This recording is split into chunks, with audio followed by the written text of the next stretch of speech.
Olá, graça e paz, eu sou o Luiz Oliveira e você está no canal Auxílio EBD.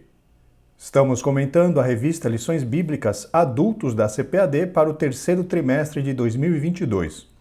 O título desta série de lições é Os ataques contra a Igreja de Cristo, as sutilezas de Satanás nestes dias que antecedem a volta de Jesus Cristo. O comentarista desta série de lições é o pastor José Gonçalves.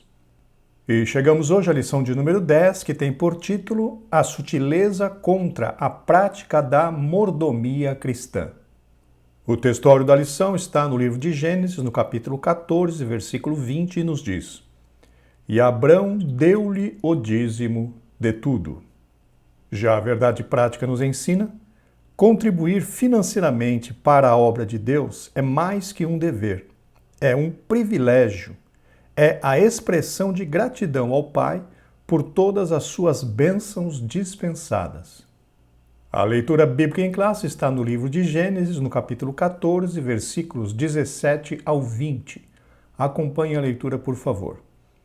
E o rei de Sodoma saiu-lhes ao encontro, depois que voltou de ferir a Quedorlaomer e aos reis que estavam com ele, no vale de Savé, que é o vale do rei.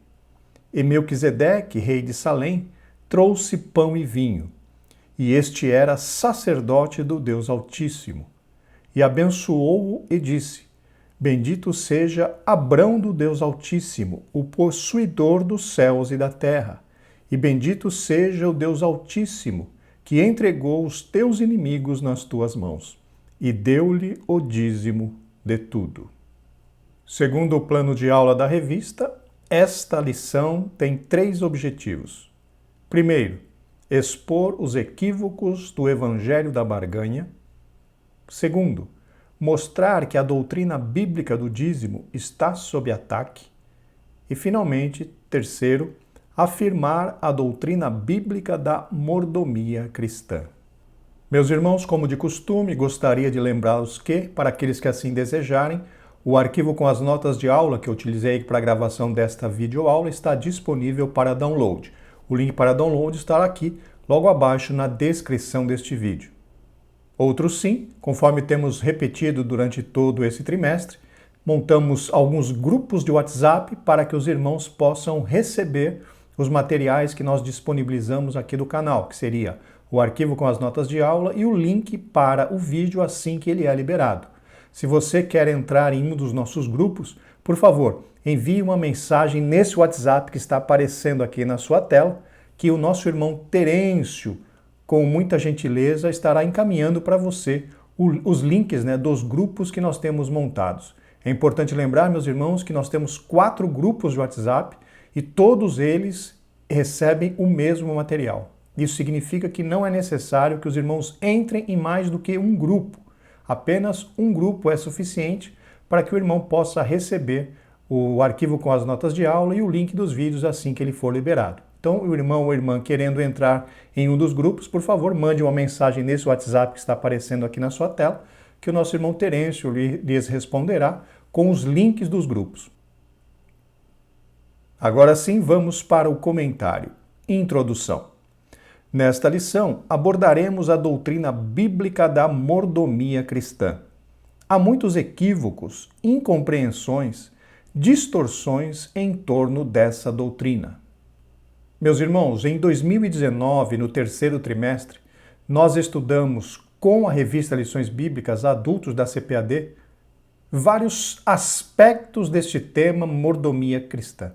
Porém, nesta lição, o comentarista vai tratar basicamente da mordomia cristã ligada às contribuições financeiras.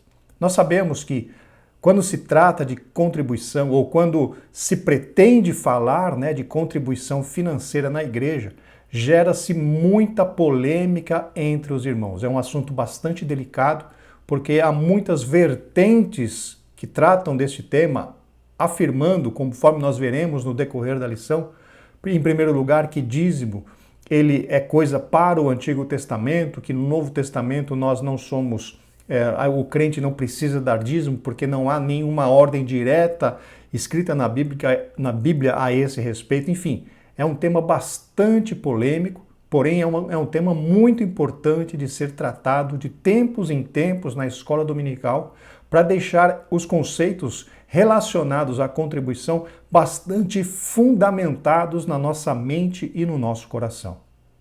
Isso tem feito com que ela tenha sido maliciosamente rejeitada e combatida por parte de muitos. O que o comentarista quer dizer aqui, meus irmãos, é por conta dessas distorções que nós temos visto quando alguns tratam deste tema de contribuições financeiras, por conta dessas distorções, alguns segmentos evangélicos preferem, ao invés de tratar do tema, preferem tão somente descartar essa questão, conforme o comentarista mencionou, essa questão que é uma questão doutrinária para nós assembleianos. Alguns segmentos preferem deixar este ensinamento de lado por conta justamente dessas distorções e destes exageros que têm ocorrido em muitas das igrejas que se dizem evangélicas. A famigerada teologia da prosperidade tem estragado, tem feito muito estrago no meio do povo de Deus, pois ela é uma das maiores representantes das distorções que são ensinadas, que são pregadas, que são defendidas no meio do povo de Deus. Então a teologia da prosperidade é uma das que mais tem contribuído para o desenvolvimento de um entendimento errado no que diz respeito às contribuições na casa de Deus. Em primeiro lugar, deve ser observado que mordomia aqui tem o sentido de administrar bem o que Deus nos deu e não os privilégios vividos indevidamente por alguém. Meus irmãos, em torno do termo mordomia, existe o conceito de que nós, como cristãos, ou vamos dizer assim, o mordomo é alguém que administra os bens de uma outra pessoa. E quando falamos de mordomia cristã, o principal conceito que precisa ser observado é que, segundo a Bíblia Sagrada, tudo pertence a Deus. Por exemplo, nós, servos do Senhor, pertencemos a Deus. Aquilo que nós temos financeiramente falando, dinheiro, carro, casa, tudo aquilo que nós temos no que diz respeito à parte financeira, também pertencem a Deus. A Bíblia diz que Deus dizendo, né, meu é o ouro e minha é a prata. Então, queridos, nós como servos de Deus, como pessoas que fomos comprados pelo sangue de Cristo, tudo o que temos, ou primeiro, tudo o que somos, nós mesmos, e tudo o que temos, pertencem 100% ao nosso Deus. E quando tratamos desse tema de mordomia cristã, significa que nós estamos administrando aquilo que não nos pertence, aquilo que pertence a Deus, e não envolve apenas o que diz respeito à parte financeira, envolve toda a nossa existência. Então, conforme nós tratamos lá no terceiro trimestre de 2019, quando falamos de mordomia, nós olhamos para muitos lados, ou na realidade para muitos aspectos da mordomia que envolvem a nossa vida. E a parte financeira é apenas um desses aspectos. Nós administramos os bens que são de Deus, mas que Deus nos confiou para que nós administremos esses bens e, de uma certa forma, até desfrutemos destes bens naquilo que for justo, naquilo que for correto diante de Deus. Então percebam, queridos irmãos, nós como mordomos, nós como pessoas que estamos administrando os bens de uma outra pessoa, precisamos administrar, ou seja, precisamos trabalhar com estes bens, precisamos administrar esses bens de acordo com a vontade do seu dono. E no nosso caso, Deus é o dono de tudo, como acabamos de mencionar. E existe uma outra diretriz bíblica que fala o seguinte, que nós precisamos glorificar a Deus em todas as coisas. Leamos o que Paulo escreveu ali na sua primeira carta aos Coríntios, capítulo 10, versículo 31, na Almeida Revista e Corrigida. Portanto, quer comais, quer bebais, ou façais outra qualquer coisa, fazei tudo para a glória de Deus. Então percebam, meus irmãos, que este precisa ser o objetivo de vida de cada um de nós. Fazer tudo para a glória de Deus. E isso inclui também a administração daquilo, dos bens que Deus colocou nas nossas mãos para que nós administremos. Essa administração precisa estar direcionada para a glorificação do nome do Senhor. Esse precisa ser, conforme já mencionamos, este precisa ser o objetivo de vida de cada um de nós que serve ao Senhor. Fazer tudo para a glória de Deus. Visando corrigir alguns ensinos equivocados em torno desse assunto que sutilmente se infiltraram no meio evangélico, faremos uma exposição daquilo que as Escrituras ensinam sobre a mordomia cristã. Então o comentarista está mencionando aqui que, por conta dessas distorções que foram sendo colocadas, que foram se infiltrando no meio evangélico, se faz necessário, queridos irmãos, que haja um esclarecimento, principalmente no que é baseado, com esse esclarecimento baseado naquilo que a Bíblia Sagrada nos ensina a respeito deste importante tema. Lembrando que, conforme eu já mencionei, em 2019, no terceiro trimestre, nós tratamos de vários aspectos da mordomia cristã, porém nessa lição em específico, o comentarista estará tratando tão somente do tema contribuições financeiras, ou seja, principalmente a questão do dízimo e das ofertas. Por outro lado, veremos também como muitos maldosamente transformaram este ensino numa prática de barganha. Aqui o comentarista nos dá mais uma visão geral de um tema que será tratado durante esta lição. Não nos estenderemos muito sobre essa questão da barganha aqui na introdução, porque este tema será tratado posteriormente durante esta lição. Entretanto, também mencionaremos que os que se posicionam contra a prática do dízimo usam estes estereótipos como justificativa para a sua infidelidade. Então temos duas situações que o comentarista menciona aqui. A primeira delas é a questão da barganha, que seria dar o dízimo, contribuir na obra do Senhor, mas no sentido de trocar alguma coisa com Deus, ou seja, dar ou fazer a sua contribuição esperando receber alguma coisa em troca. Isso daí o comentarista menciona que é a questão da barganha, contribuição baseada na barganha.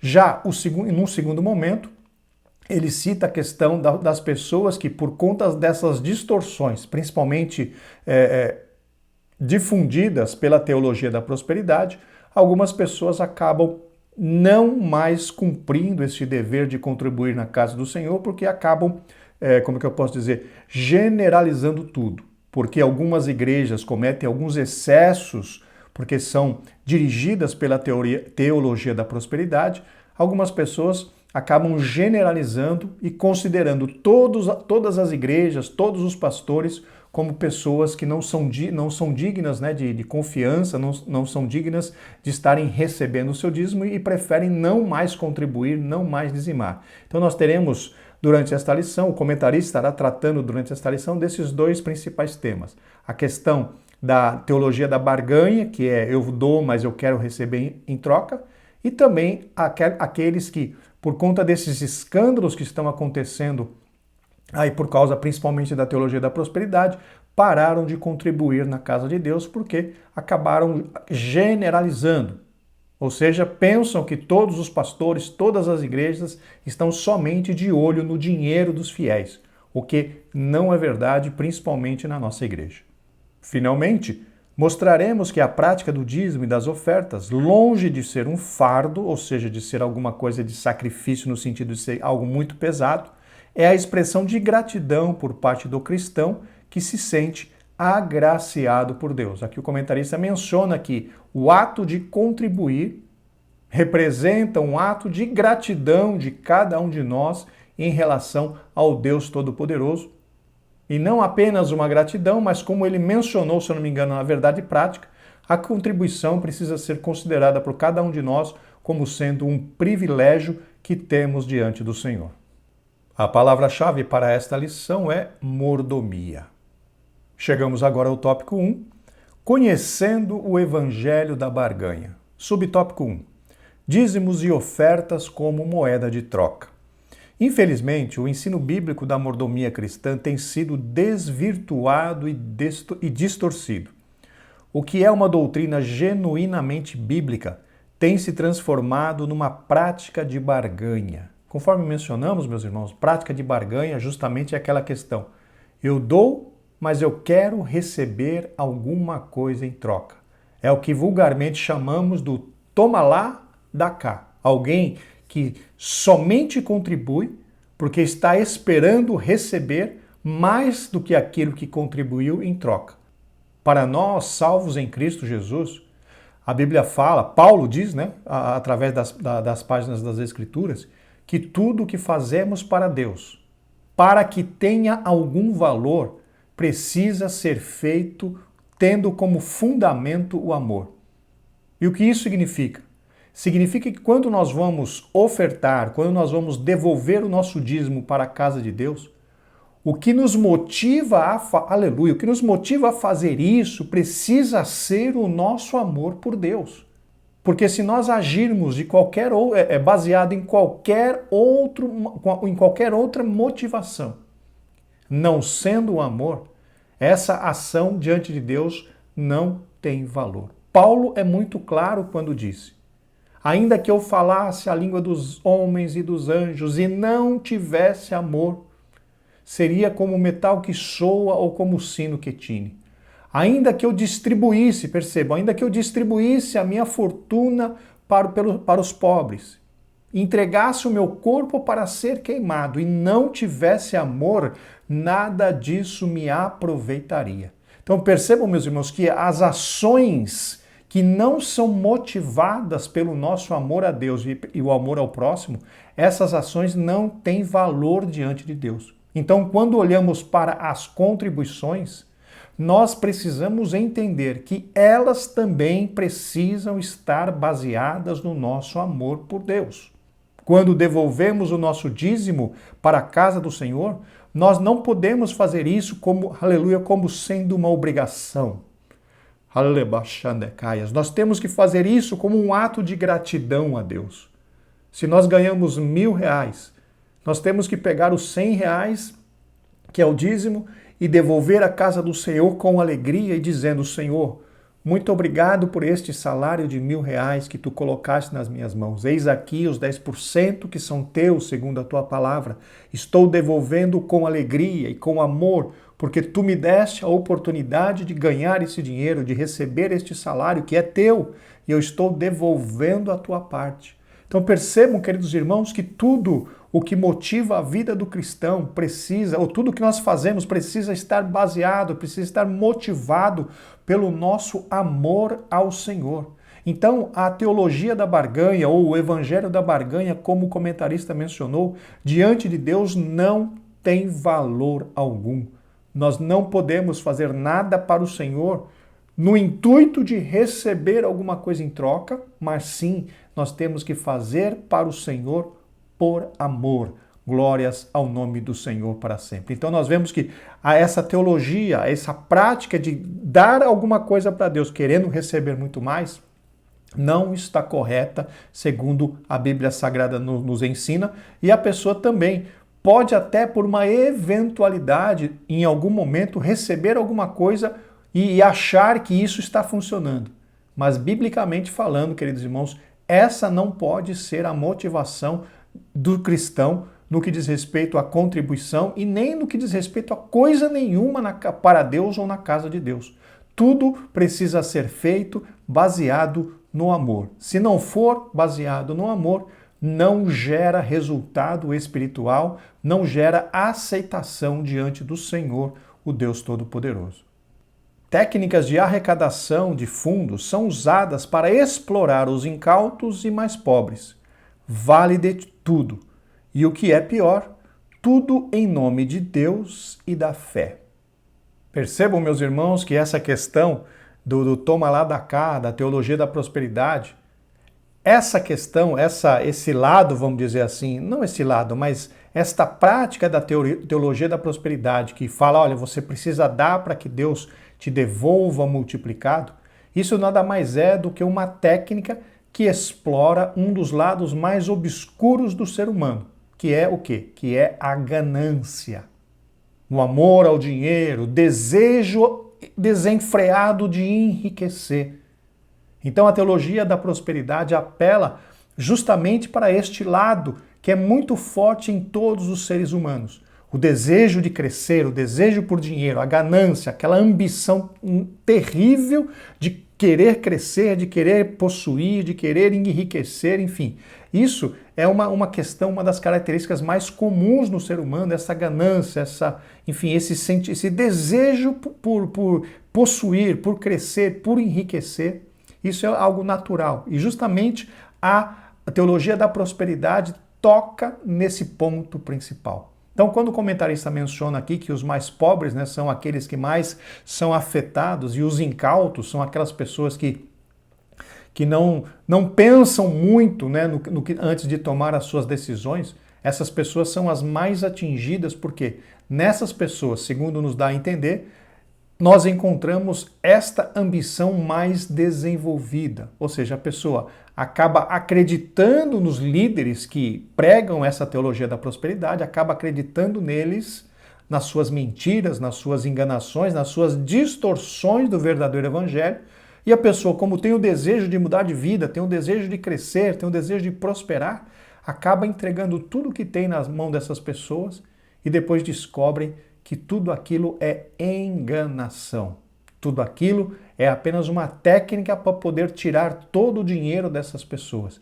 Isso, queridos irmãos, é muito triste, porque há algum tempo atrás acontecia muito. Hoje em dia as pessoas já estão um pouco mais orientadas a respeito dessa questão, então já estão caindo menos nessas falácias, né, nessas mentiras que esses proclamadores da teologia da prosperidade têm feito. Então as pessoas hoje já estão mais orientadas a esse respeito, só que estão entrando para o outro extremo, achando que em todas as igrejas os pastores só estão interessados no dinheiro dessas pessoas, nos recursos dessa pessoa, e conforme eu já mencionei, algo que é bastante errado, bastante injusto esse pensamento, porque principalmente na nossa igreja, nós temos visto, eu tenho testemunhado, tenho mais de 30 anos que sirvo ao Senhor na Assembleia de Deus, Ministério do Belém, em todas as igrejas por onde passamos, sempre houve um zelo muito grande no que diz respeito à obra de Deus, sempre se incentivou realmente a contribuição,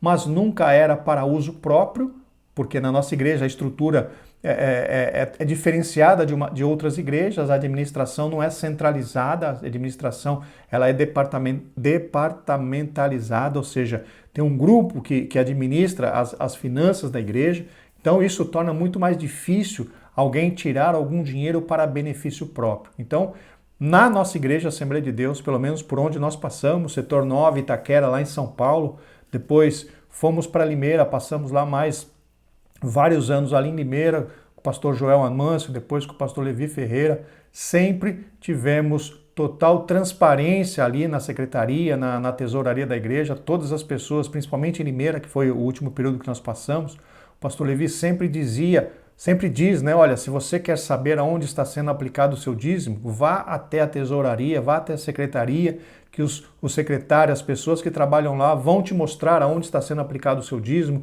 onde está sendo aplicado o seu dinheiro, a sua contribuição para missões. Então, queridos irmãos, por experiência própria, por onde passamos, principalmente em Limeira, que nós ficamos lá no último período, lá em Itaquera, eu era novo convertido, passamos ali alguns anos e não tínhamos assim tanta proximidade com a direção da igreja, mas aqui em Limeira, lá em Limeira, nós tínhamos mais proximidades com a direção da igreja, porque congregávamos na sede. Então, nós vemos ali uma transparência muito grande na administração dos bens da igreja. E sabemos que essa é uma tendência a ser seguida em todas as nossas Assembleias de Deus. Pode ser que em alguma ou outra, pode ser que ocorra algum desvio, mas predominantemente na nossa igreja eu acredito que há, sim, bastante critério no que diz respeito à administração dos recursos financeiros que nós, como cristãos, devolvemos, entregamos ali na Casa do Tesouro, em cada uma das igrejas, em cada um dos campos, né, em cada um dos ministérios que servimos ao Senhor da nossa Assembleia de Deus. Através das mídias, pessoas são abordadas a toda hora com mais pedidos e apelos por dinheiro. A promessa sempre é a mesma: dê tudo o que você tem para receber em troca muito mais daquilo que você ofertou. Conforme eu mencionei, meus irmãos, essa é a técnica da teologia da prosperidade, que na nossa igreja, conforme eu acabei de mencionar, não temos visto isso com muita frequência. Sabemos que ainda existem pessoas, pastores, principalmente os itinerantes da vida, que ainda defendem essa famigerada teologia da prosperidade, mas estamos vendo cada vez menos dentro da nossa Assembleia de Deus. Pelo menos ali em Limeira, os últimos anos que nós congregamos ali em Limeira, pouquíssimas. Olha, eu vou te dizer que quase nenhuma vez eu vi ali na nossa sede pregadores da teologia da prosperidade. Se eu vi, eu nem me lembro, sendo bastante sincero com vocês. Então, nos campos, né, principalmente nos campos onde o pastor tem, tem mais visão a esse respeito, normalmente evita-se chamar pregadores itinerantes que tenham essa visão aí da teologia da prosperidade, porque sabemos que isso basicamente é uma enganação. Porém, em outros ministérios e nas igrejas neopentecostais, não podemos dizer, não temos muita informação a esse respeito, mas acreditamos, conforme já mencionamos, que os irmãos estão, cada dia que passa, mais vacinados contra essa distorção, quanto a essa doutrina de engano. Nesse jogo de troca, vale até mesmo colocar Deus contra a parede. Queridos irmãos, isso me dá até uma gastura, como diz o caipira, né? Ouvir situações como essa de alguém que tem a ousadia de fazer uma oração dizendo que vai colocar Deus na parede. Queridos, quem somos nós? O que é o homem diante do poderio, da majestade, da santidade de Deus? Será que alguém em sã consciência realmente acredita que um pecador miserável como nós pode colocar um Deus santo contra a parede? Tudo que nós recebemos de Deus é por misericórdia, a começar da salvação. Pela graça, que é favor imerecido de Deus, sois salvos por meio da fé. Este oferecimento de salvação em Cristo Jesus, queridos irmãos, já para começar, este oferecimento é um favor imerecido de Deus. Deus nos fez um favor, o qual nós não merecíamos, de oferecer a salvação em Cristo Jesus para cada um de nós. E somos salvos pela graça de Deus, favor imerecido por meio da fé. Você acha será que alguém acredita ainda que tem direito de colocar este Deus santo contra a parede? Meus irmãos, isso não pode acontecer. Tudo bem, acontecia nas igrejas neopentecostais, acontecia nos ministérios que defendiam a teologia da prosperidade, mas nós, como cristãos assembleanos, maduros, instruídos na palavra, precisamos rejeitar esse tipo de prática, porque ninguém, humanamente falando, tem condições de colocar Deus na parede. Deus é soberano e nós somos servos. Deus é santo e nós somos miseráveis. Ele pode todas as coisas e nós temos que humildemente, aleluia, humildemente nos chegarmos a Ele contando com a misericórdia do Deus Todo-Poderoso. Então vejam, as pessoas estão mudando os papéis.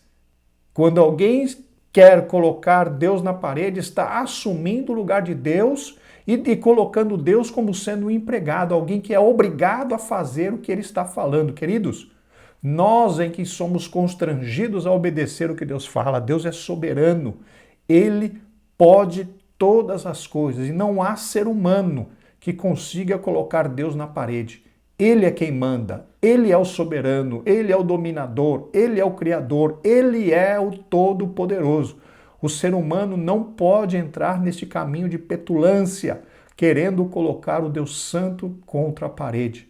Isso é tolice. Continuando, alegam que, se Deus não der o que alguém negociou com ele, então deixa de ser Deus. É a velha técnica da famigerada teologia da prosperidade. Existe um hino bastante interessante que trata deste tema, onde a letra diz mais ou menos assim: se Deus fizer, Ele é Deus. Se não fizer, Ele continua sendo Deus. Querido, Deus não nos obedece. Aleluia, nós que temos que obedecer a este Deus Santo. Deus não faz aquilo que queremos. Nós é que precisamos fazer aquilo que o Todo-Poderoso quer. Nós que não podemos encostar Deus na parede. E sim precisamos nos humilhar debaixo da potente mão de Deus. Como disse o apóstolo, humilhai-vos, pois, debaixo da potente mão de Deus, que a seu tempo ele vos exaltará. Nós somos criatura, queridos, ele é o Criador. Nós somos miseráveis e ele é o Salvador. Nós somos servos e ele é o Senhor. Louvado seja o seu nome para todo sempre. Chegamos ao tópico 2. Dízimos e ofertas como práticas legalistas. Outro efeito colateral do Evangelho da Barganha está no fato de que ele é legalista.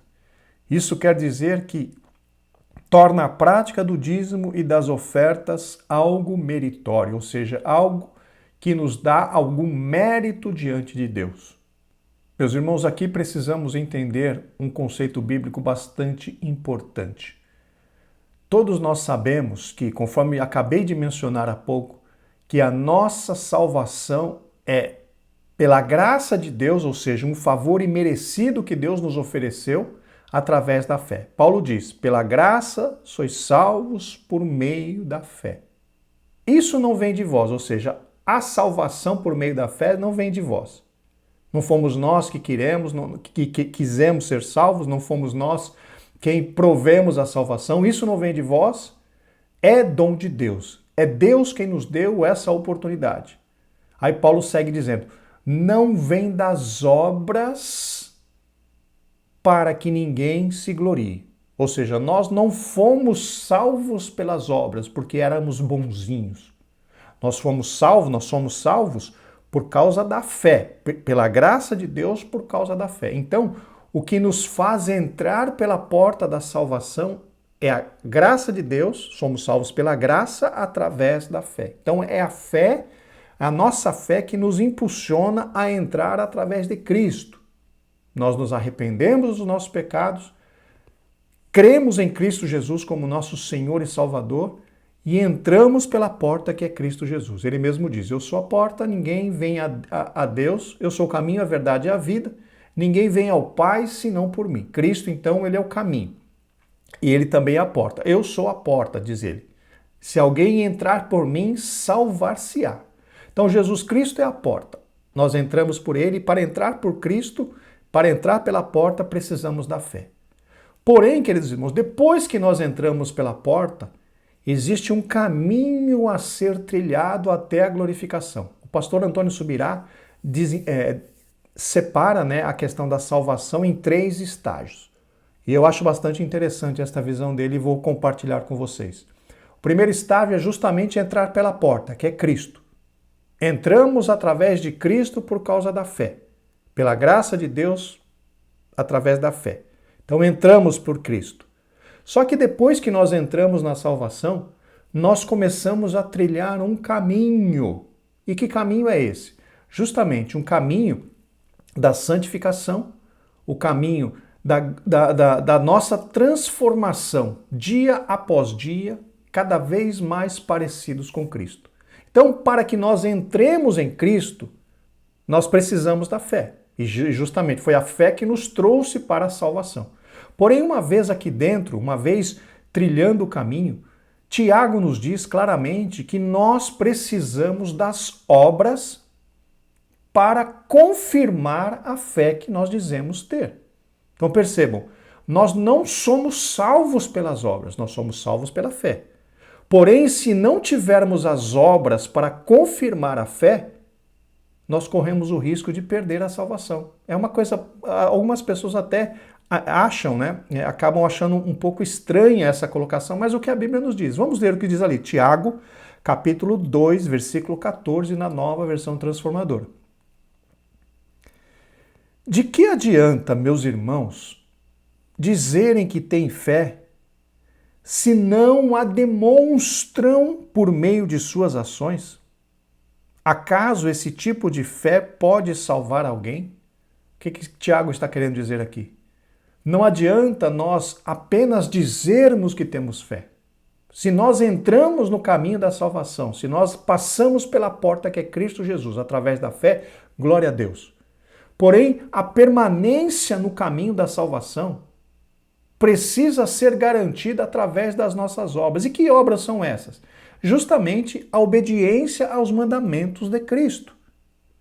Por isso que Tiago diz aqui, olha, a sua fé, que você diz que tem, a minha fé, que eu digo que tem, se ela não vier acompanhada das obras que demonstrem que aquela fé é verdadeira, esta fé é vã. Por quê? Porque não tem demonstração, não tem confirmação da fé. Então percebam, meus irmãos, que as obras que Tiago está falando são obras que vêm confirmar a fé. Ah, você segue a Cristo? Eu sigo a Cristo? Deixe-me ver as suas obras que me mostrem que você está realmente seguindo a Cristo. Mas que obras são essas? Deixe-me ver o que está acontecendo na sua vida no que diz respeito ao processo de santificação. Deixe-me ver o que está acontecendo na sua vida no que diz respeito a viver a verdade, a viver a justiça, a viver a verdade, a praticar a justiça, a amar uns aos outros. Tudo isso, meus irmãos, são obras, são frutos que nós precisamos dar no reino de Deus. E por isso que o Tiago diz, então a sua fé, a minha fé, se não tiver as obras que venham confirmá-las, a fé é morta. Por quê? Porque não tem nada que confirme. Por isso que é importante, quando nós entramos na jornada da salvação, somos salvos em Cristo Jesus. Glória a Deus. Pela graça sois salvos por meio da fé.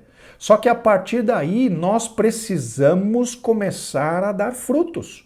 Nós precisamos começar a gerar frutos. E que frutos são esses? São as obras que Tiago está dizendo.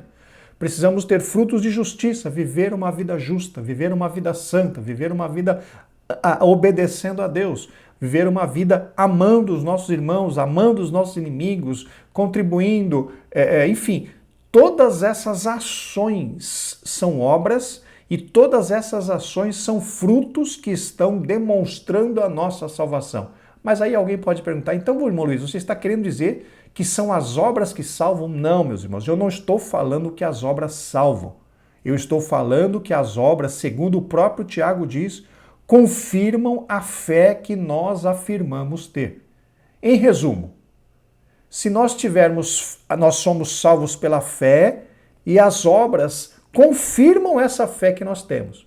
Porém, se nós tivermos apenas a fé e não tivermos as obras, certamente nós não conseguiremos chegar no céu. Por que você diz isso, irmão Luiz?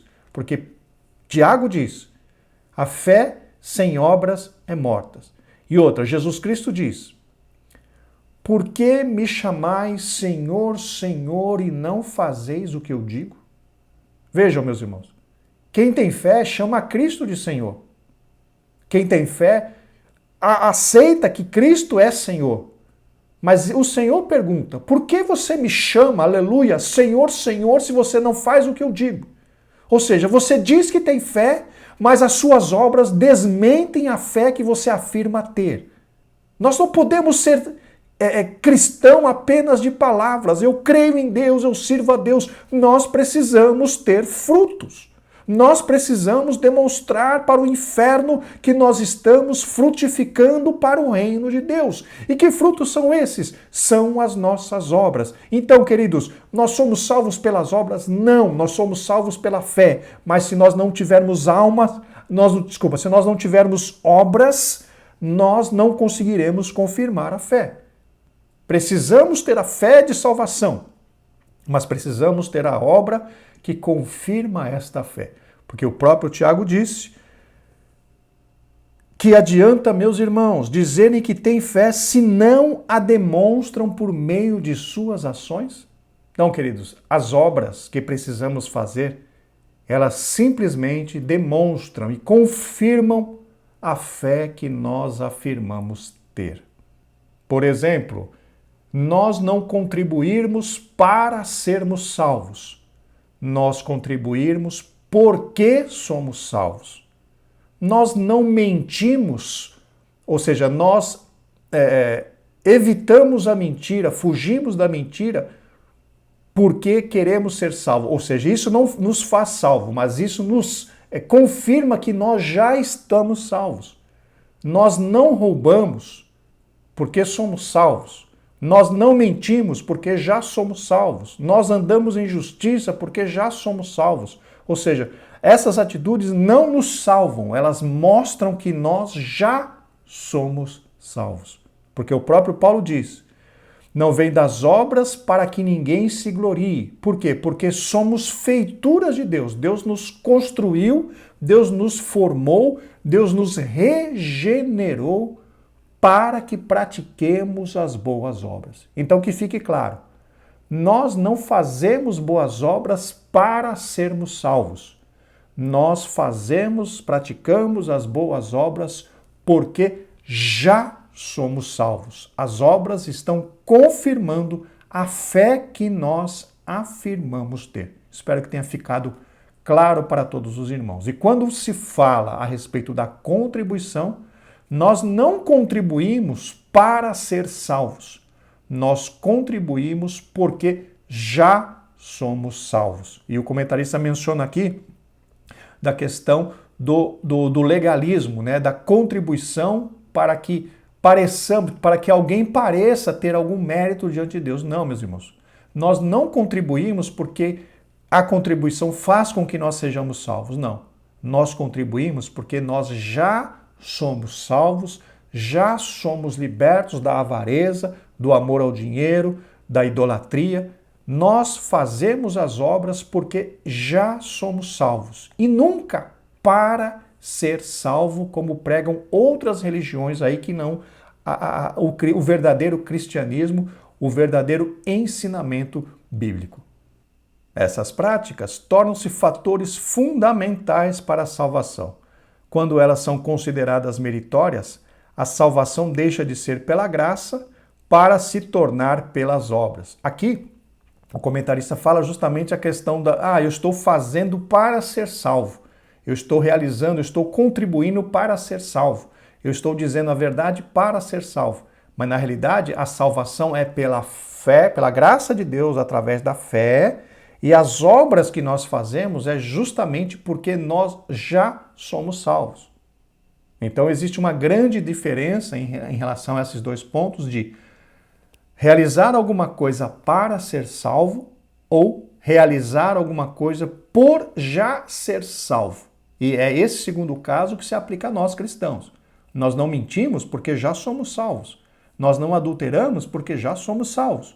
Nós contribuímos porque já somos salvos. Isso não nos torna salvos. Isso mostra simplesmente que nós já somos salvos. Ou seja, nós fazemos porque somos salvos e não fazemos para ser salvos. Espero que os irmãos entendam bem essa separação, essa distinção que estamos fazendo. As boas obras são para nós, os cristãos, os salvos. Nós somos, pela Bíblia Sagrada, constrangidos a realizar as boas obras. Por quê? Porque já somos salvos. E não realizar a obra para ser salvo, como diz aqui o comentarista, né? Obras meritórias. Alguém que quer contribuir, né? Que contribui pensando que a sua contribuição vai fazer com que ele seja salvo. Pelo contrário. Na realidade, nós temos que contribuir porque já somos salvos e compreendemos a importância da contribuição dentro do reino de Deus, dentro do reino espiritual.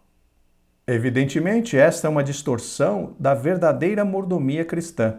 Fomos aceitos diante de Deus por causa do sangue que Jesus verteu na cruz do Calvário. Justamente essa questão de fazer as obras para ganhar algum favor de Deus. Não. Nós não fazemos nada para ganhar o favor de Deus. Nós já temos o favor de Deus porque já recebemos a graça de Deus. De graça, né, a salvação de Deus. Então nós já temos o favor de Deus e realizamos as boas obras porque já somos salvos. E não, conforme já repeti umas 3 ou 4 ou 5 vezes aqui, nós não fazemos nada, meus irmãos, para sermos salvos. Mas nós fazemos as boas obras por já sermos salvos, justamente em confirmação da fé que nós afirmamos ter. Em outras palavras, a salvação não é pelas obras, mas pela graça. Conforme eu já falei várias vezes nessa lição, espero que tenha ficado bem claro. As obras precisam acompanhar a fé justamente para confirmá-la, como disse Tiago. A salvação é pela graça através da fé, Só que as obras precisam confirmar esta fé. Elas vêm justamente corroborar, né, para usar uma palavra difícil, as obras vêm corroborar a fé, ou seja, confirmar a fé que nós afirmamos ter. Chegamos agora ao tópico 2, a doutrina bíblica do dízimo sob ataque. Subtópico 1. O dízimo era uma prática da lei. Muitos se aproveitam daquilo que os maus obreiros ensinam e praticam sobre o dízimo para se eximirem desse dever cristão.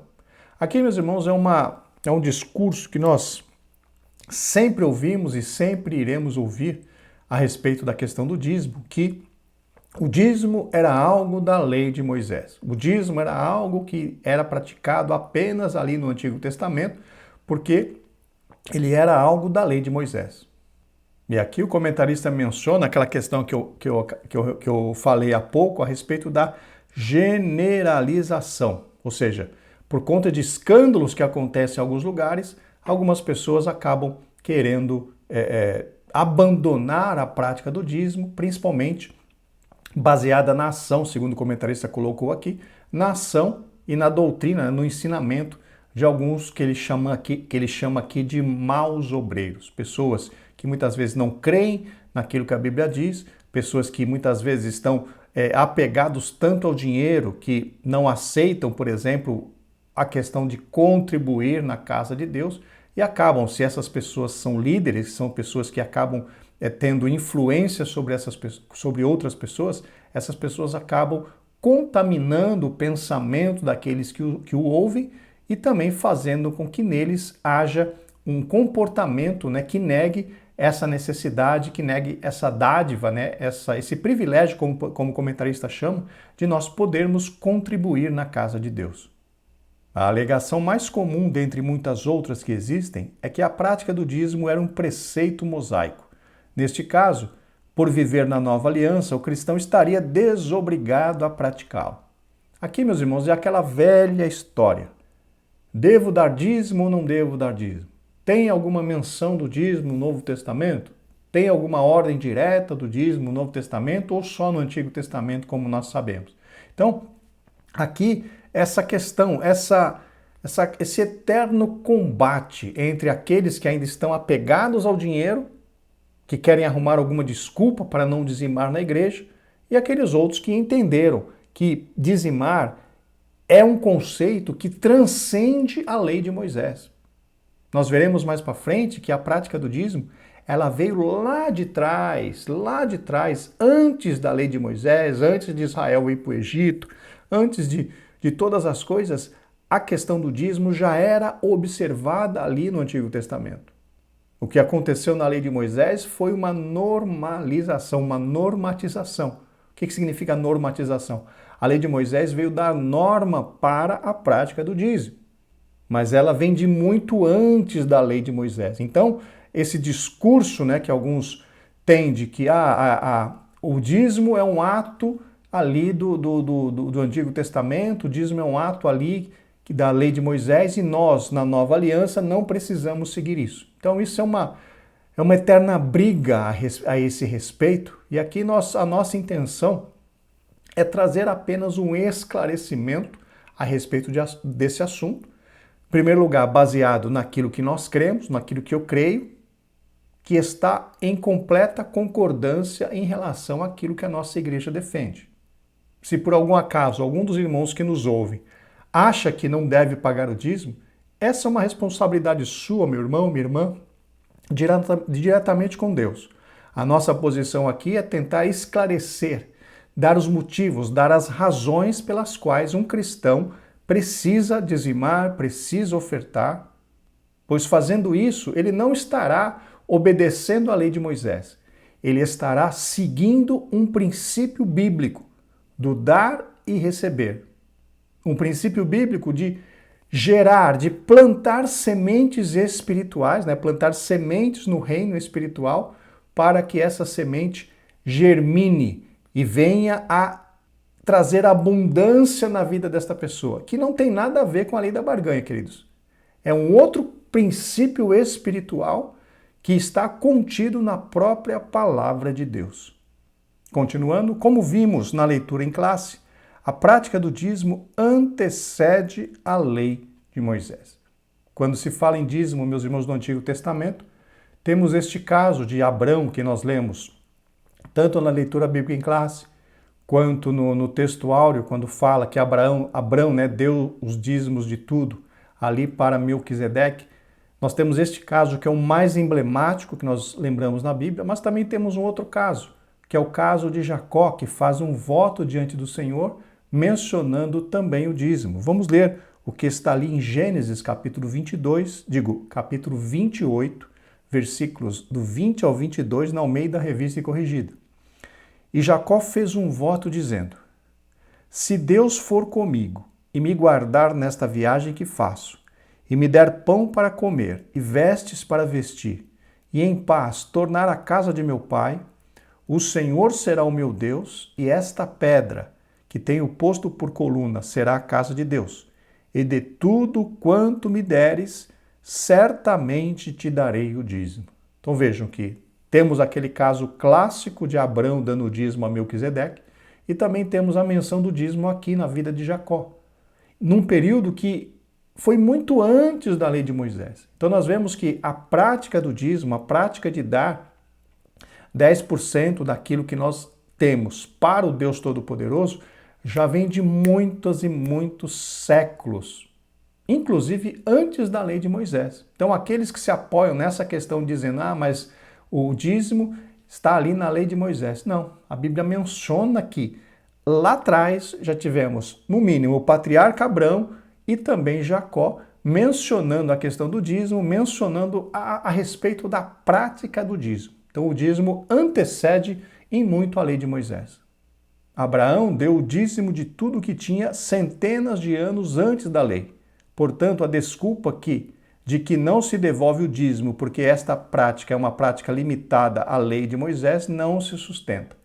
Aqui, meus irmãos, apenas um detalhe que o comentarista provavelmente passou desapercebido para ele. Na realidade, quando Abrão deu o dízimo, Abrão não deu o dízimo de tudo que ele tinha. Abrão deu o dízimo de todos os despojos que ele acabara de trazer ali na batalha contra os 5 reis. Então, é importante nós termos essa separação na nossa mente.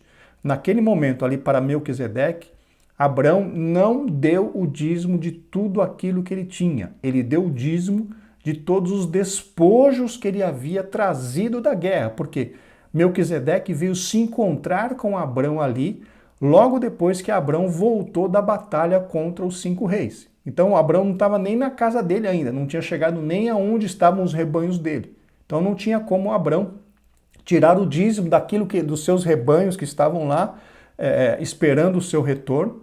Então a Bíblia fala que este dízimo que Abrão deu para Melquisedeque foi o dízimo dos despojos de guerra que ele trouxe ali na batalha contra os 5 reis. Vamos ler o que está ali em Gênesis capítulo 14, versículo 20, que é uma releitura do texto áureo, que é uma releitura da lição bíblica da leitura bíblica em classe, mas agora nós vamos ler na nova versão transformadora. Gênesis capítulo 14, versículo 20, a parte B, na nova versão transformadora.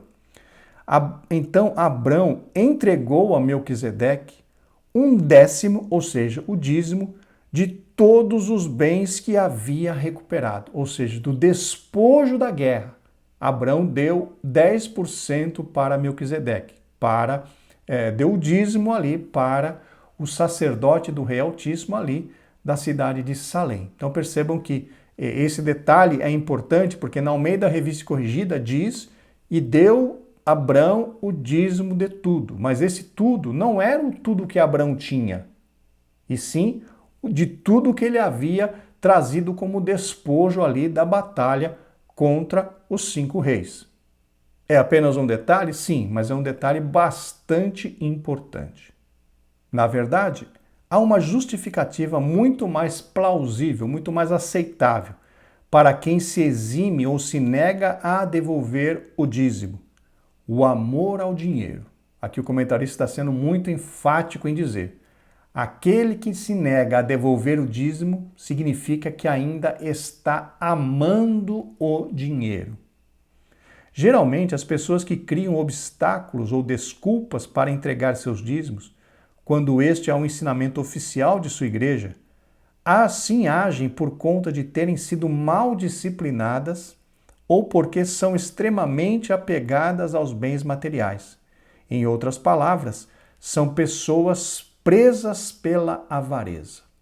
Eu tenho para mim, meus irmãos, isso é um pensamento meu, do Luiz, que a nossa liberalidade em contribuir na casa de Deus, por amor, é um dos maiores sinais de que nós somos verdadeiramente convertidos.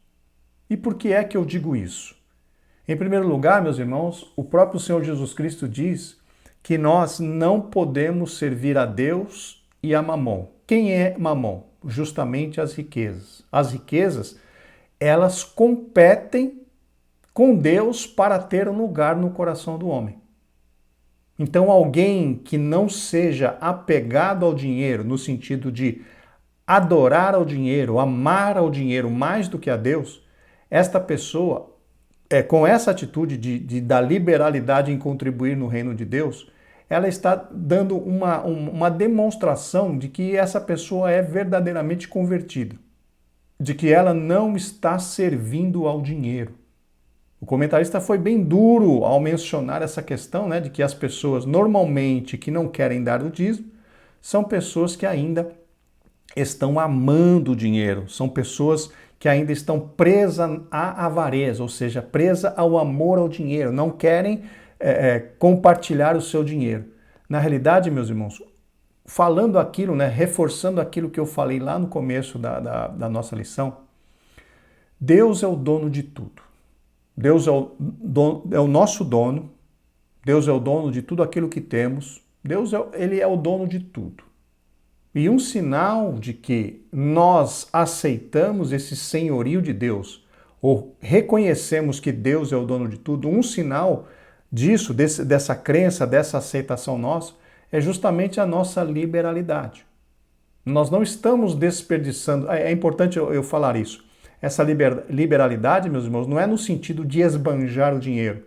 Não é no sentido de não ligar para o dinheiro, no sentido de esbanjar, ou como o filho pródigo, jogar dinheiro fora, queimar dinheiro irresponsavelmente. Não é isso que eu estou dizendo. A liberalidade a qual eu estou me referindo é aquela liberalidade de ter o coração bondoso e ter um coração não apegado no dinheiro, no que diz respeito a adorar o dinheiro, a amar o dinheiro, a não querer largar o dinheiro.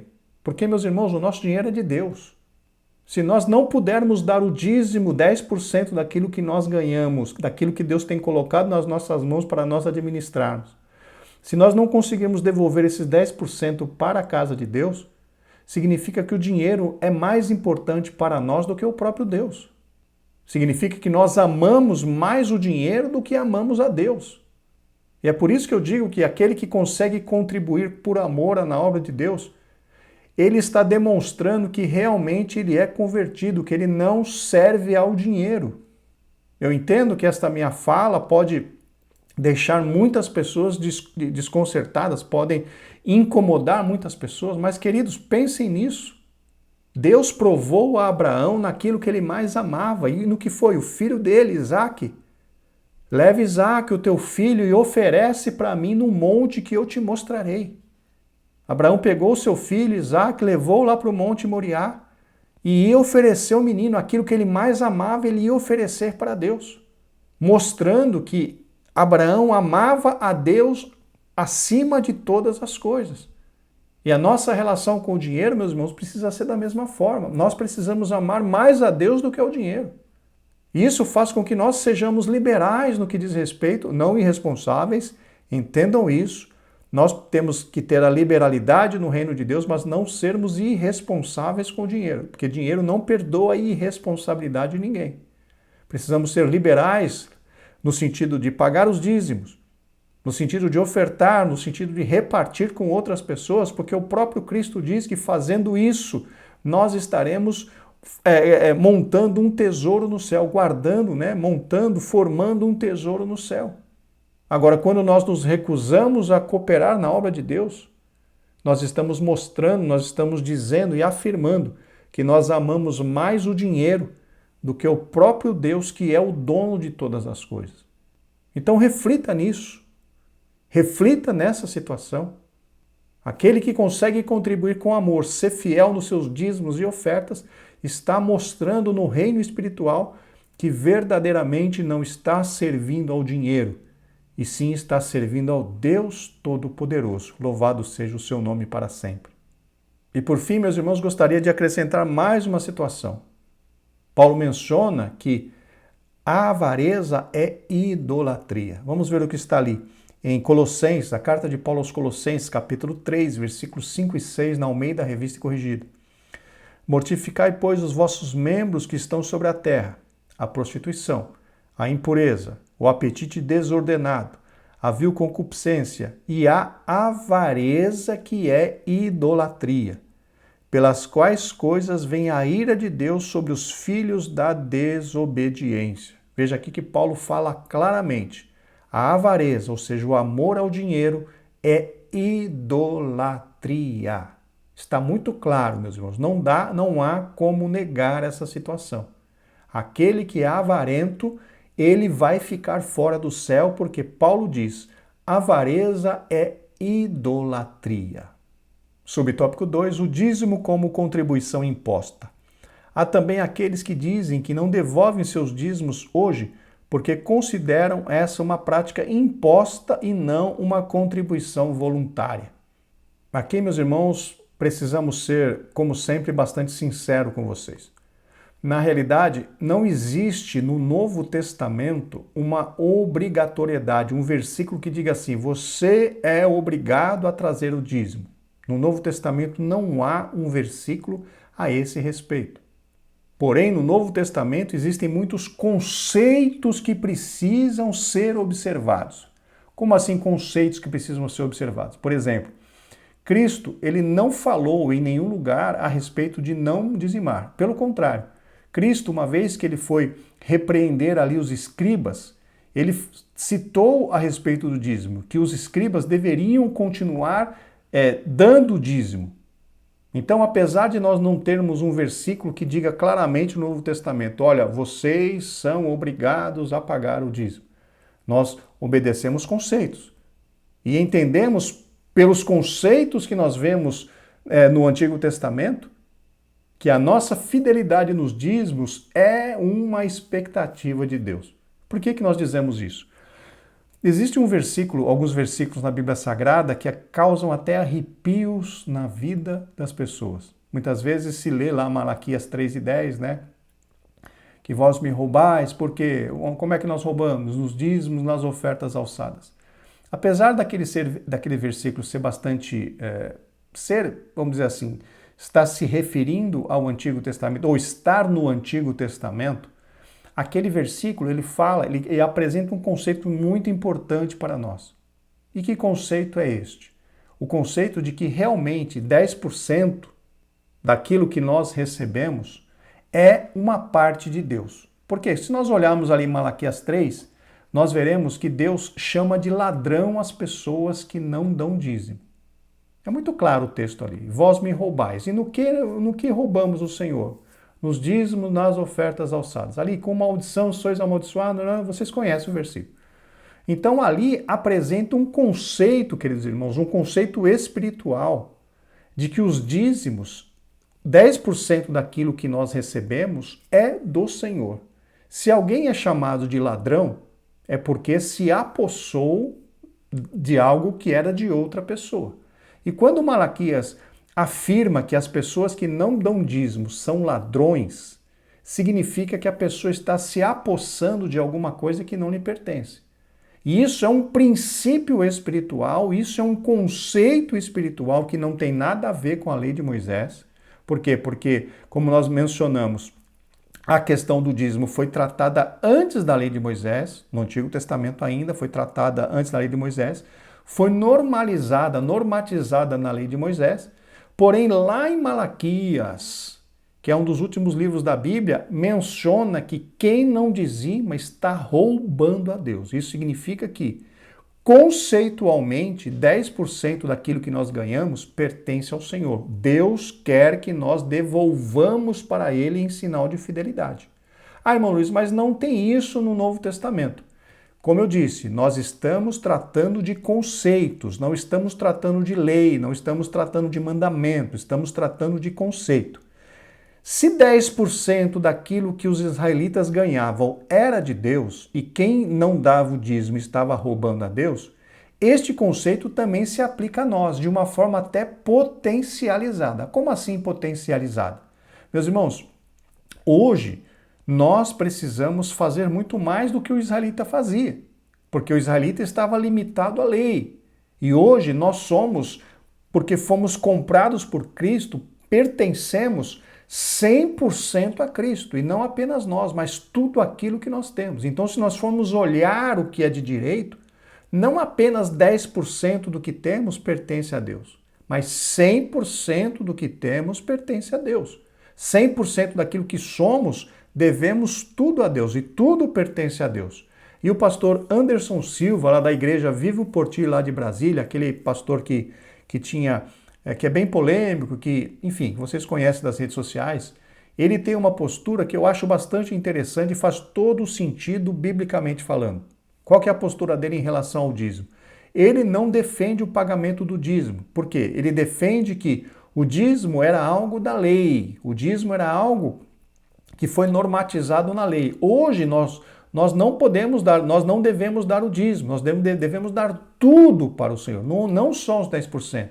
Nós temos que dar tudo, porque tudo pertence ao Senhor. Eu acho bastante interessante esse posicionamento dele, porque realmente hoje tudo pertence ao Senhor. Nós somos cristãos. Tudo que temos pertence a Deus. Lá no Apocalipse diz que nós somos comprados pelo...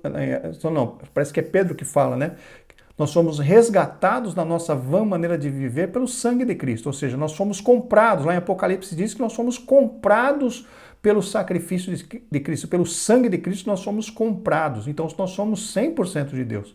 Se somos 100% de Deus, 100% do nosso salário pertence a Deus. Então, nós não deveríamos nos limitar apenas aos 10%, ao dízimo, né, para contribuirmos na casa de Deus. Então, percebam que, baseado no conceito do Antigo Testamento, ou o conceito ensinado no Antigo Testamento de que quem não desse os 10% estaria roubando a Deus, significa que aqueles 10% era de Deus, ou ainda representa de Deus lá no Antigo Testamento. Porém, hoje, no Novo Testamento, 100% daquilo que temos pertence a Deus. Então, nós não deveríamos nos limitar apenas aos 10%. Não deveríamos nos limitar apenas àquilo que o israelita que cumpria a lei fazia por obrigação. Nós temos que oferecer 100% daquilo que temos, 100% daquilo que somos para o Senhor. Mas, mais uma vez, de uma forma responsável. Pois aquele que tem família, por exemplo, não pode depositar 100% do que ganha na igreja. Como é que vai viver com a família? Como é que ele vai alimentar a família? Então percebam, meus irmãos, que partindo dos 10%, 10% seria o mínimo. O mínimo que nós, como cristãos, servos de Cristo, deveríamos contribuir na obra de Deus. 10% é o mínimo, começando de 10% até quanto você sentir no coração de dar, desde que você não desproveja a sua família. Espero que fique isso bastante claro para os irmãos, porque existe até uma técnica, né, de usar aquelas 2 moedinhas daquela viúva que deu lá na arca das contribuições no templo, e o Senhor Jesus Cristo estava vendo. O Senhor Jesus Cristo mencionou, né, aquela viúva deu mais do que tinha, deu mais do que todos os outros, porque ela na sua pobreza deu tudo que tinha. Meus irmãos, essa obra daquela viúva, ela foi uma exceção. Aquilo foi um ato de fé que ela executou em Deus, porque ela só tinha 2 moedas. Aquelas 2 moedas não iam resolver o problema dela. Então o que ela fez? Num ato de fé, ela depositou tudo o que tinha na arca do tesouro, confiando na providência de Deus. Isso, meus irmãos, na nossa vida precisa ser uma exceção e não uma regra.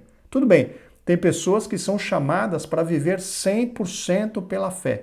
E essas pessoas, elas podem repetir essa ação da viúva todos os dias, porque a pessoa já vive 100% da fé, dependendo de Deus 100%.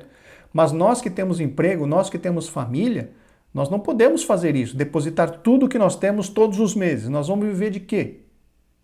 Nós temos que ser bons administradores daquilo que nos deu, que Deus colocou nas nossas mãos, e começar no mínimo com 10%. Ah, esse mês apertou muito. É só os 10%. Os 10% que é de Deus a gente devolve para a casa do tesouro. Ah, no mês que vem eu consigo contribuir com 12%. Glória a Deus. No outro mês, eu consigo contribuir com 15%. Glória a Deus, amém. Ah, mas no outro mês só 10% de novo, voltou por 10%. Então percebam, 10% pelo conceito bíblico ali de Malaquias, 10% é de Deus. Precisamos devolver no mínimo esses 10%. E aí, o que mais nós conseguimos fazer para o reino de Deus, o nome do Senhor continua sendo glorificado.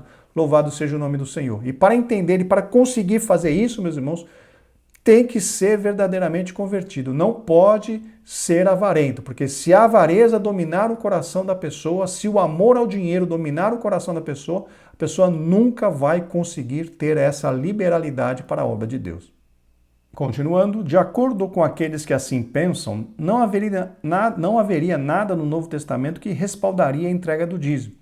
Dessa forma, entende que um fiel deve ofertar quando quer, onde quiser e com o valor que achar mais conveniente. Essa parece ser uma tese bastante piedosa, contudo não resiste nem mesmo a um único princípio revelado nas Escrituras, sobre o lugar das ofertas do culto cristão. Então é aquilo que eu mencionei, é realmente uma verdade que nós não temos nenhuma ordem direta no Novo Testamento que diga, você precisa dizimar. Mas sim, encontramos conceitos no Antigo Testamento, encontramos conceitos também no Novo Testamento. Jesus Cristo falando para os escribas e fariseus sobre a necessidade de se continuar dizimando, mas é uma coisa, vamos dizer assim, não é uma ordem direta, não é uma exortação, não é algo, como é que eu posso dizer assim, bastante claro, você precisa começar a dizimar. É algo que se entende pela palavra de Deus assim de uma forma mais sutil, não é uma forma direta, mas é uma forma indireta, onde o Senhor Jesus Cristo confirmando a respeito da necessidade de se dizimar. Quando Paulo lembrou à igreja de Corinto que era dever desta cuidar do sustento dos obreiros, ele recorreu ao princípio do dízimo levítico. Vocês não sabem que os que prestam serviço sagrado se alimentam do próprio templo e os que servem ao altar participam do que é oferecido sobre o altar? Evidentemente, o apóstolo Paulo estava falando do sacerdócio levítico. Realmente, meus irmãos, lá no Antigo Testamento, a Bíblia é muito clara quando Deus menciona, se eu não me engano, no livro de Números, que os dízimos, eles pertenciam aos sacerdotes.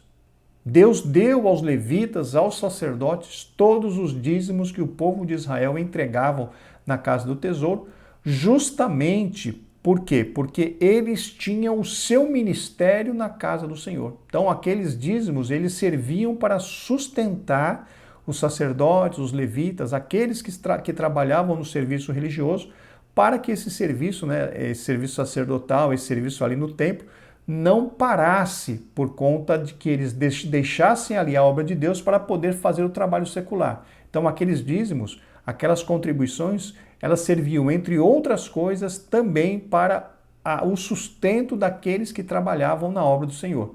E justamente o conceito que nós também utilizamos hoje.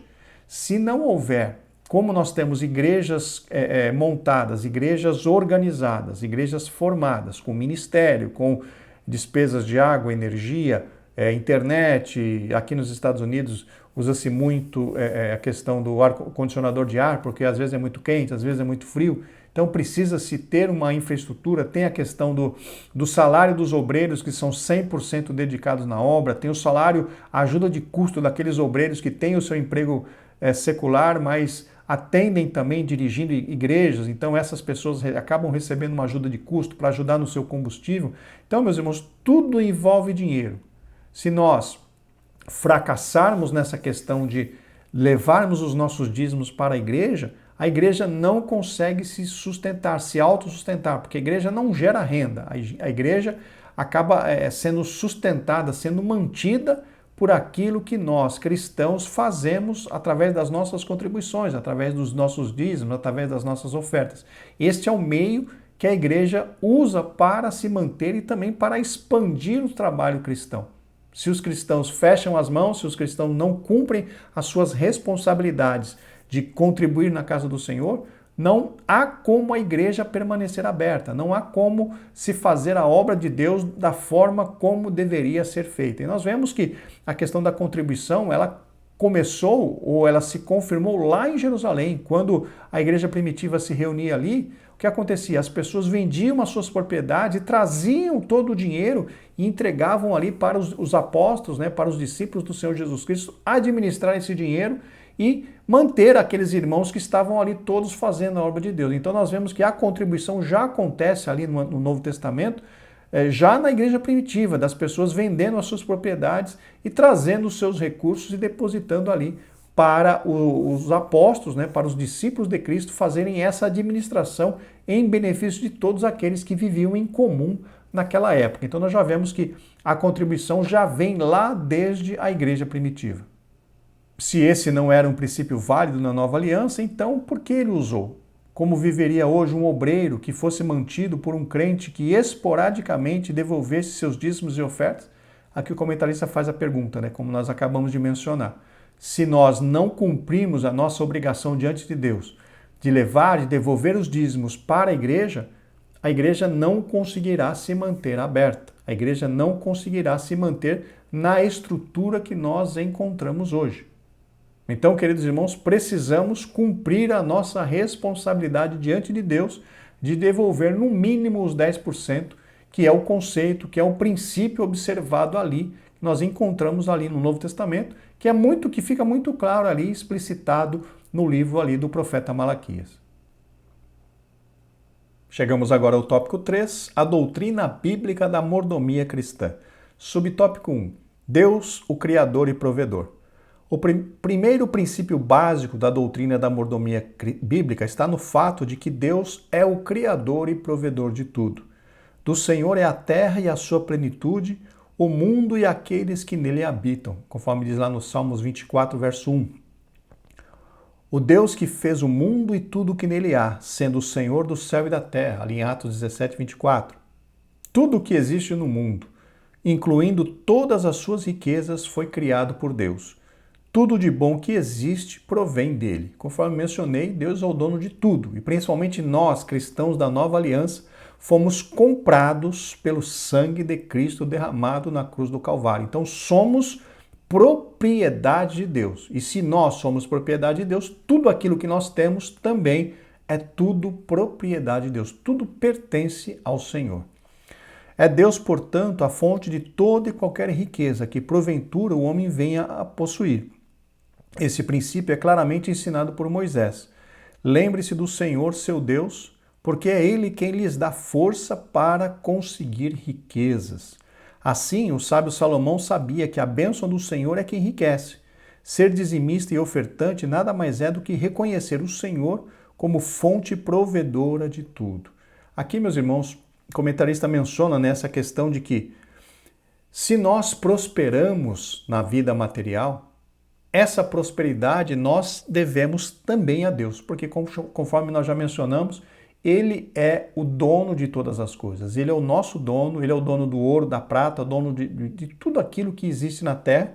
E se Deus permite que nós prosperemos, essa prosperidade vem das mãos dele. Como disse aqui, como nós acabamos de ler, né? A bênção do Senhor é que enriquece. Então, quando somos abençoados pelo Senhor e os nossos, vamos dizer assim, as nossas posses começam a aumentar, essa bênção justamente vem de Deus e nós precisamos continuar sendo fiéis a Ele nas contribuições.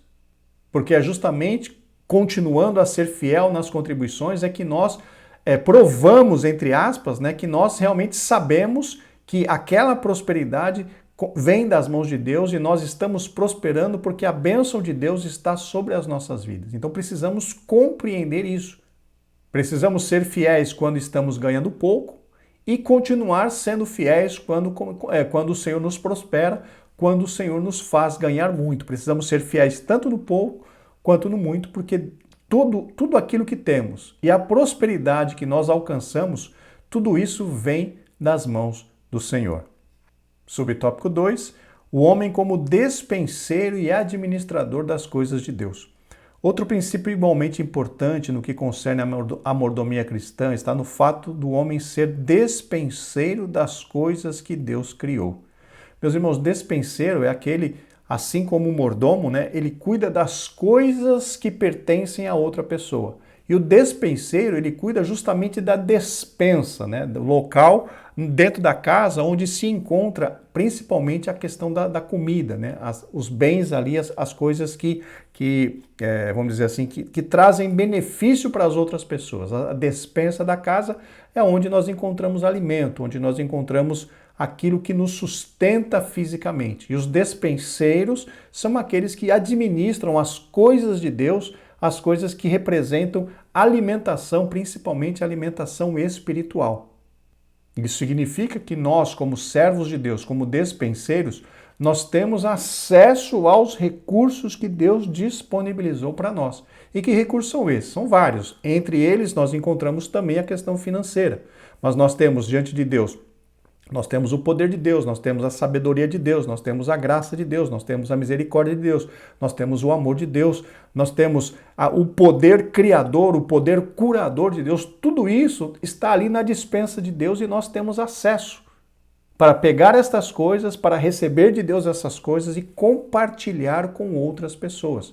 Mas no caso específico aqui desta lição, o comentarista está focado na questão da parte financeira. Deus nos supre a nossa necessidade justamente para que nós a repartamos com outras pessoas e, no caso aqui, nós principalmente devolvamos a parte que é de Deus para a manutenção da sua obra.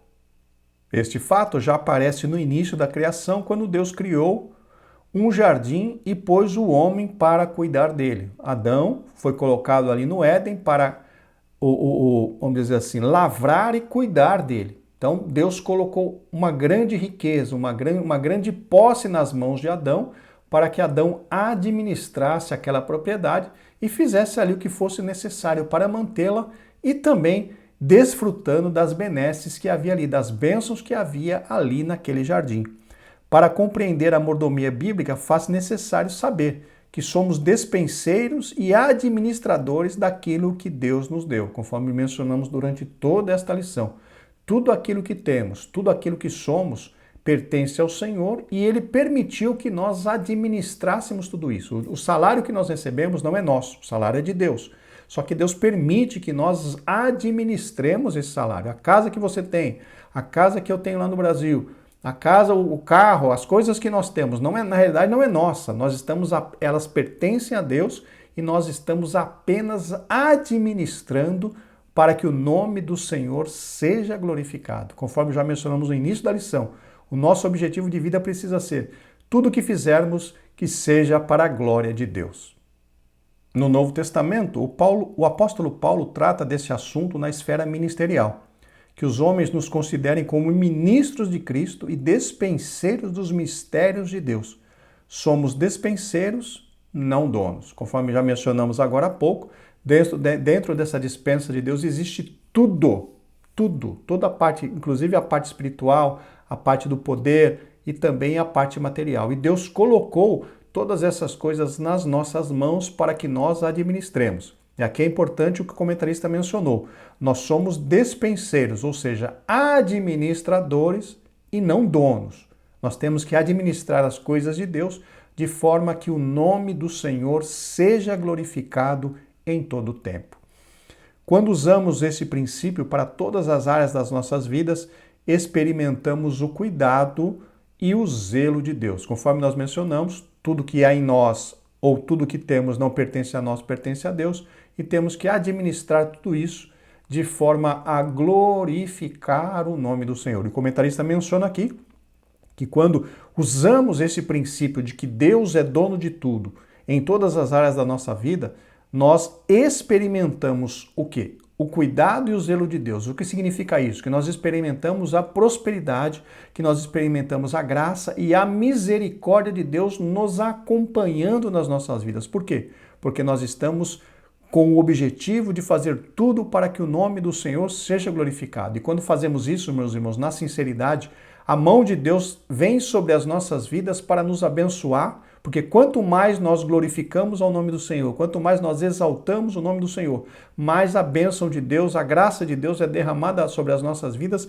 para que o nome dele seja cada vez mais engrandecido, cada vez mais glorificado. É como se fosse uma bola de neve. Quanto mais nós somos fiéis, mais nós somos abençoados. Quanto mais nós procuramos a glória de Deus, mais nós recebemos graça, mais nós recebemos recursos, mais nós recebemos prosperidade. Porque nosso objetivo é glorificar a Deus. E quanto mais nós fazemos isso, mais nós recebemos da parte dele bênçãos e graça, e conforme diz aqui o comentarista, cuidado e zelo de Deus sobre as nossas vidas. Louvado seja o nome do Senhor para sempre.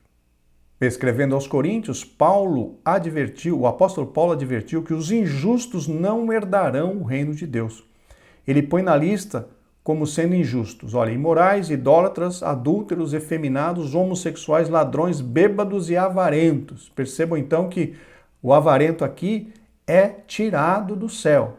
O seu amor ao dinheiro, porque a avareza, conforme nós lemos lá atrás, não lembro agora o versículo que nós lemos, mas Paulo falando, né, que o avarento, ele é idólatra, a idolatria tira do céu, e aqui nessa lista também o avarento está fora do céu. Queridos, se algum dos irmãos tem amor ao dinheiro a ponto de não conseguir dizimar, ore ao Senhor, peça libertação, porque isso pode tirar o irmão do céu. A avareza também é um pecado gravíssimo. O avarento será excluído no céu, como acabamos de mencionar. O apóstolo advertiu a Timóteo que o amor ao dinheiro é a raiz de todos os males. Percebam então, meus irmãos, a grande complicação que é a chamada avareza. Que Deus nos guarde desse sentimento, desta prisão que deve ser terrível. Deus nos guarde, Deus nos livre deste tão grande mal. Queridos, estamos chegando então ao final desta lição, vamos para a conclusão. Vimos nessa lição a doutrina da mordomia no contexto bíblico, no Antigo Testamento, tanto no Antigo quanto no Novo Testamento. Vimos que a doutrina da mordomia é bíblica e, como tal, deve ser exercida por cada crente fiel a Deus. Dentro desse contexto, mostramos que a prática do dízimo e das ofertas é fundamentada em princípios bíblicos imutáveis e, como tal, deve ser observada e obedecida pelo crente que é fiel a Deus e que sente gratidão por tudo aquilo que Deus fez por ele. Entregar o dízimo e ofertar na obra de Deus são privilégios dispensados aos que são membros do corpo de Cristo. Glória a Deus. Chegamos então ao final. Queremos novamente agradecer aos irmãos por tudo aquilo que os irmãos têm feito através, por nossas vidas. Eu agradeço pela oração, pelo apoio, por tudo aquilo que os irmãos têm feito pelo nosso humilde trabalho. Que Deus os abençoe e, se Deus quiser, na próxima semana estaremos juntos para comentar a lição de número 11. Graça e paz, que Deus os abençoe.